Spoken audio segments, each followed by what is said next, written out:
السلام علیکم ورحمت الله. وعلیکم السلام ورحمت الله. خیر خیر قراری ده خیر سي څنګه دا نیمه شپې ته وګوره او استاد بې احتیاطي ته موبایل د لاس کې نیولې هغه هم د غټ موبایل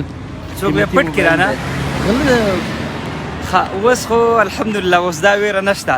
که دا موبایل دلته په دې ځمکه هم کې د پیسې مو ورسره دا ویره نشته چې دا به څوک لاس به واچي او غله به یې وتخلي نه ختم الحمدلله کنه په هر ځای کې چې د الله حکم تطبیق شي باور وکړه جرمونه به ختم ټولو هغه ورونو ته چې څوک ما ویني د کیمرې لارې غږ پرې کوم چې اطمیناني اوسي فقط په کمه ځمکه چې د الله حکم تطبیق شي هغلته بیا ویره فقط د چا نه ده د الله نه ده مخکې به مو دا موبایل سرک څکه چې د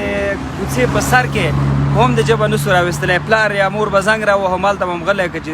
وخت یې ونیسو څوک به لاس واچوي به مو چاقو سره وي خو دا خبرې اوس الحمدلله څه دي ختمې دي بخښنه غواړم ورور یو بله پوښتنه هم درنه کوم مهرباني دا بعضې ورونو زړونو کې ډېر ډار پروت دی دوکانونه یې بند کړي دي او نور هم داسې بعضې ورونه ډاکټران دي دومره درته وایم ښه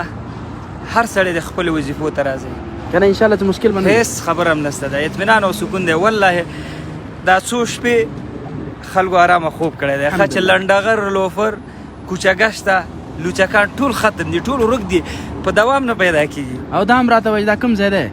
دغه ساحه کوم ځای فکر کوم د احمدشاه بابا مین عمومي سړک دی دغه ساحه وه چې مخکې به دلته ودرېدلې موټرسایکل والا به راغی چاقو به ورسره توفانچه به ورسره وراکه تا به ورته ویل وخله او نور یالله کوم ځل یې وهلی یې یار یو دوه ځل خو راباندې دا الله دې وساته نور السلام علیکم ورحمت الله خیر سي